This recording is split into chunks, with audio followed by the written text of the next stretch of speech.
Como é que vocês estão, estudantes? Vamos dar sequência ao nosso estudo da pré-cinemática, a base necessária para aprendermos melhor a física. Na aula de hoje, damos início à nossa aula 2. Vamos fazer uma análise gráfica. Espero que vocês compreendam bem, espero que gostem. Vamos lá, vamos começar a nossa aula 2. O que é que nós podemos compreender inicialmente aqui nessa análise gráfica? Veja bem, como é que a gente pode se localizar no espaço? Inicialmente, vamos entender esse espaço como o local que nós estamos. Então, suponha, por exemplo, que aqui exista um chão irregular, certo? E você está localizado em um ponto sobre esse solo aqui, ó, sobre esse chão, certo? Como é que eu posso representar este local aqui de uma pessoa em pé em cima do solo? Para poder fazer isso, eu me apego a alguns conceitos que a matemática chama de coordenadas cartesianas. Eu tenho que visualizar, embora não exista naquele ambiente, eu tenho que visualizar uma coisa que nós chamamos plano XY. Veja aqui que eu estou relacionando o eixo X com o eixo Y. Como é que eu vejo isso? Suponha que na minha imaginação exista aqui um eixo e exista aqui outro eixo. E eu estou, em relação a essa origem, estou a uma certa distância na horizontal, aqui ó, e uma dada distância na vertical aqui. Então, se eu combino as informações da horizontal com as informações da vertical, eu encontro o local que eu estou. Então, desenhando melhor, que é essa figura aqui ao lado, ó, suponha que este plano aqui esteja agora perpendicular ao seu olho, né? Perpendicular ao plano do papel. E você se encontra neste ponto vermelho aqui. O que é que eu devo fazer para me localizar em relação a esses eixos coordenados? Eixo X de uma única dimensão e eixo Y de uma única dimensão. Quando eu combino os dois eixos de uma única dimensão, nós encontramos os eixos coordenados que me localizam no plano. Duas dimensões horizontais, duas dimensões lineares, me localizam no plano. Então, em relação a essa origem, este ponto está aqui distância. Aí eu venho e me desloco aqui, ó, até ficar exatamente debaixo daquele ponto. Aí vamos supor que essa distância seja 1 metro. E em relação à minha referência da vertical, eu também me desloco até ficar na direção do ponto, do mesmo jeito aqui, na mesma direção, e suponha também que dê 1 metro. Então, esta posição ela é classificada como um par ordenado x1, y1, e este par ordenado, em termos numéricos, seria distância 1 para o eixo x e distância 1 para o eixo y. O valor que aparecer no x se coloca na primeira posição e o valor do eixo y na segunda posição. Quando eu obtenho essa informação, eu formo o meu par ordenado, que vai determinar a posição que eu quero ficar. Esse P aqui é a posição. A primeira posição, posição desse ponto 1. E isso eu repito para toda e qualquer análise que eu venha fazer, tá? Ah, Ricardo, e para que serve isso? Porque quando eu pego uma função do tipo primeiro grau, por exemplo, isso aqui, ó, essa função aqui, y igual a 2x mais 1, ela está me dizendo que este y é um tipo de função que o valor dele vai mudando à medida que eu vou modificando o valor de x. Existe uma interdependência de y com x. E não precisa ser duas coisas arbitrárias assim, y e x. Eu posso ter coisas mais práticas. O y pode ser uma velocidade e o x pode ser um tempo. E eu relaciono velocidade com tempo. Eu posso ter, por exemplo, em outro conteúdo, tipo uma questão de dilatação. Esse y pode ser um comprimento e esse x pode ser uma temperatura, e eles estão relacionados de maneira linear, uma vez que essa estrutura é a estrutura de uma função linear que nós vimos na aula 0. Então, a forma que eu vou construir o gráfico disso vai me gerar o seguinte, ó. Imagine os seguintes pares ordenados. Eu vou ajeitar assim, ó, xy, e aqui eu vou colocar alguns pontos para construir o meu gráfico. Vou supor primeiro que x é 0, de maneira aleatória. Vou imaginar que x igual a 1 e x igual a 2. Quando eu substituo o valor de x aqui na minha função, como sendo 0, 0 vezes 2 dá 0. 0 mais 1, 1. Então, o valor de y é 1 quando x é 0. Se agora o meu valor de x for 1 e eu venho substituir aqui, 1 vezes 2, 2 mais 1, 3. E eu sigo neste processo independente do número ser positivo ou negativo. Quando eu substituo aqui 2, vai dar 5. E aí, se nós formos construir o gráfico dessa função, ela vai ficar mais ou menos assim, ó. Tá aqui os meus eixos coordenados de y em função de x, e eu vou formando os meus pares ordenados, as minhas posições ao longo do tempo, se fosse, por exemplo, numa análise que dependesse do tempo. Então, veja só, aqui é meu 0 de x e aqui é o meu valor 1 de y. Aqui é o meu valor 1 de x, aqui é o meu valor 3 de y. Ele está nesta posição. Se eu interligo estes pontos, eu vou obtendo o gráfico da minha função. Quando eu colocar 2, vai ligar com 5, e assim sucessivamente. Todos os pontos irão aparecer aí nesta reta. E a reta vai representar o conjunto de todos os possíveis pontos que eu queira encontrar. Certo? Essa é uma forma simples e que aparece muito na física e a gente precisa entender. Agora, existem características nessa função, essa função y igual a 2x mais 1, que eu preciso verificar com detalhes nesse gráfico.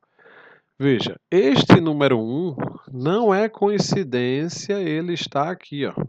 Não é coincidência. Ele é conhecido como coeficiente linear. E este 2 que está aqui, ele vai determinar a inclinação da reta. Ele é conhecido como o coeficiente angular. E ele vai dizer se a reta é desse tipo, que acabamos de construir, crescente, ou é do tipo decrescente. Vamos ver aqui como isso se apresenta. Se aquele fator que multiplica o x é positivo, numa expressão generalizada y(ax mais b), esse a, que é o coeficiente angular, se ele for o número 2, 3, 4, um número positivo, raiz de 7, contanto que seja positivo, ele vai gerar nesse meu gráfico uma inclinação positiva também. Eu vou ter aqui, ó, um ângulo determinado desta maneira. Este ângulo a tangente deste ângulo representa essa minha inclinação. Se eu pegar aqui o quanto variou em y e dividir por quanto variou em x, eu estou, na verdade, calculando a tangente desse ângulo, que é o meu A. Meu A é simplesmente ΔY dividido por ΔX, a inclinação dessa minha reta. E aquele termo independente de x, aquele cara que está solteiro aqui, ó, ele sempre vai aparecer no ponto onde a reta cruza o eixo da vertical.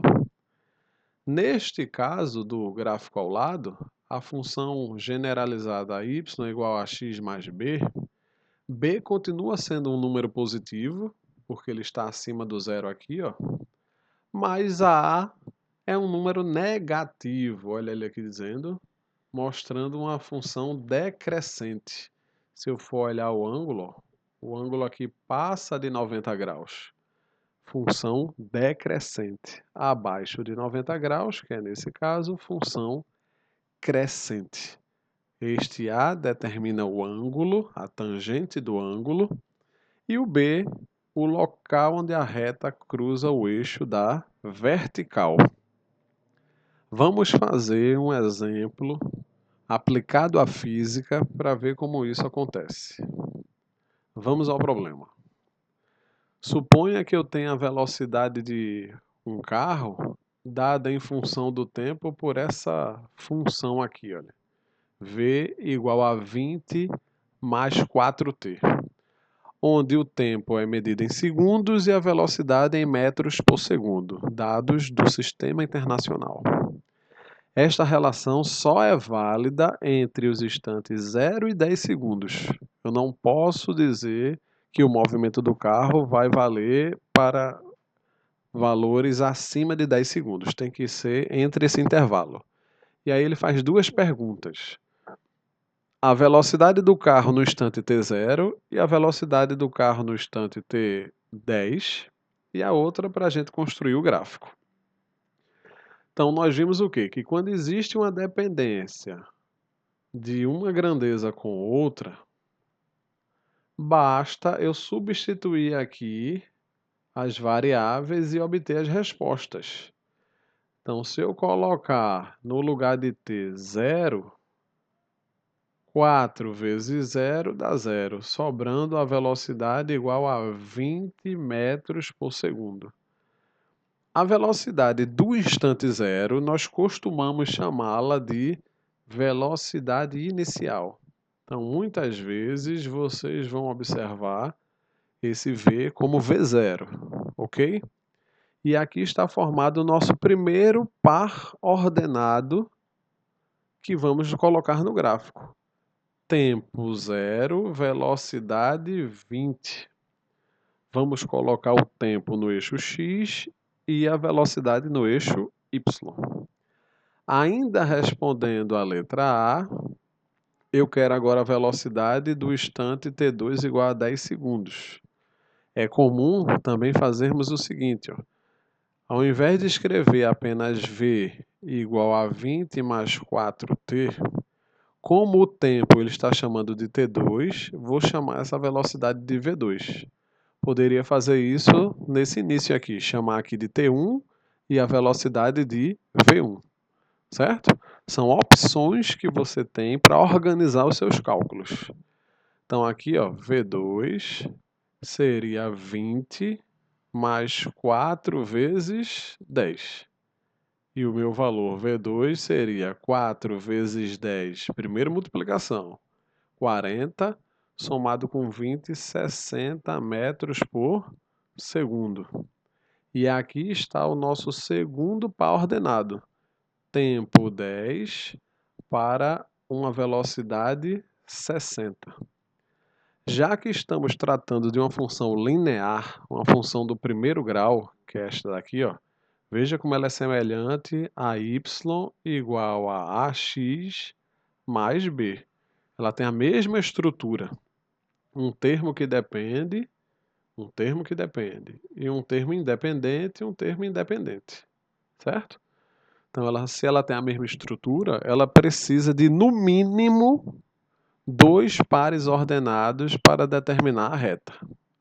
E são esses 2 pares ordenados que eu irei usar para construir o gráfico que ele pede aqui na alternativa B. A função velocidade em função do tempo. Então, como é que eu coloco esses dados no meu gráfico aqui. Olha lá. A velocidade é uma função do tempo ou simplesmente a velocidade é uma função do tempo? Duas maneiras para escrever, tá? Então, quem são os pares ordenados que eu vou usar? 0 e 20. E o outro par ordenado, 10 com 60. Lembrando que o primeiro eu estou colocando o tempo e o segundo estou colocando a velocidade. Então, se eu pego aqui um eixo XY ou VT, né? O V está no lugar do Y e o T está no lugar do X. E coloco os pares ordenados, ó, quando o tempo é 10, a velocidade é 20, a velocidade é 60. E eu interligo essas informações, eu encontro este ponto. E 0 com 20, vou colocar o 20 aqui, ó, eu encontro este ponto. Quando eu interligo esses pontos, eu obtenho a minha reta. A reta determinada entre esses dois pares ordenados. Ó. O primeiro aqui, 10, 60. E o segundo aqui, 0, 20. E todo e qualquer outro ponto que eu vá colocar, ele irá se encaixar nesta reta. Tranquilo? Construímos o gráfico solicitado na letra B. Vamos para outro problema. Agora um problema que caiu no Enem. No mês de setembro, aconteceu em todo o Brasil a Semana do Trânsito. Levantamentos diversos foram apresentados à sociedade. Os números de trânsito são alarmantes. De 1980 até os anos 2000, foram registrados mais de 600 mil mortes no trânsito. Isso devido à má conservação das estradas e às sinalizações. E aí, preocupado com os constantes problemas técnicos, o Detran fez uma verificação nos semáforos de um cruzamento de vias. E, já indo direto para o gráfico, ele encontrou este gráfico aqui, olha. Ele encontrou essa informação. Antes de ler o que se pede, vamos tentar entender o que é que esse gráfico está me dizendo. Ele está relacionando número de veículos, aqui na vertical, ó, número de veículos, com o tempo de passagem desses veículos pelo semáforo. E aí, ó, entre 0 e 10 segundos passaram, aqui, ó, 10 veículos. De 11 a 20 segundos, passaram 12 veículos, que é esse valor aqui. De 21 a 30, novamente 12. E de 31 a 40, passaram 2 veículos. Ele pegou e contou o número de veículos que passava em cada intervalo de tempo. Então, se nós olharmos os primeiros 10 segundos, ó, o ΔT dos primeiros 10 segundos, eu estou vendo que o gráfico está dizendo que são 10 veículos. Se eu olhar de 0 até 20, são os primeiros 20 segundos. Os primeiros 20 segundos, eu estou tendo 10 carros, que é essa coluna, mais os 12 carros que passam só nesta coluna. Então, eu tenho 10 mais 12. Eu tenho 22 carros. E eu posso continuar fazendo essa análise para entender o que está acontecendo. Nos primeiros 30 segundos, eu vou ter quantos? Nos primeiros 30 segundos é daqui até aqui. Então, eu vou ter os 10 que passaram nos 10 primeiros segundos, os 12 e os outros 12 desses últimos segundos aqui. Então, eu tenho 10 mais 12 mais 12. Eu tenho 34 carros. E se eu olhar todo o tempo de análise, que são os 40 segundos, para um intervalo de tempo de 40 segundos, eu tenho esses 10 mais 12, que é 34, e ainda passam os carros do último instante aqui, que são mais 2 carros. Total, 36. E agora que eu entendo como ler esse gráfico, é um gráfico de barras, né?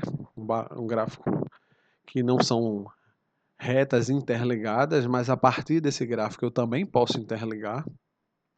Como é que eu posso interligar, Ricardo? Geralmente se faz assim, a interligação das curvas médias.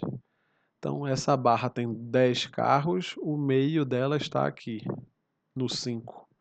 Essa barra tem 12, o meio está aqui em 6. Essa aqui tem 12, o meio está aqui em 6. E essa aqui tem 2, o meio está aqui em 1.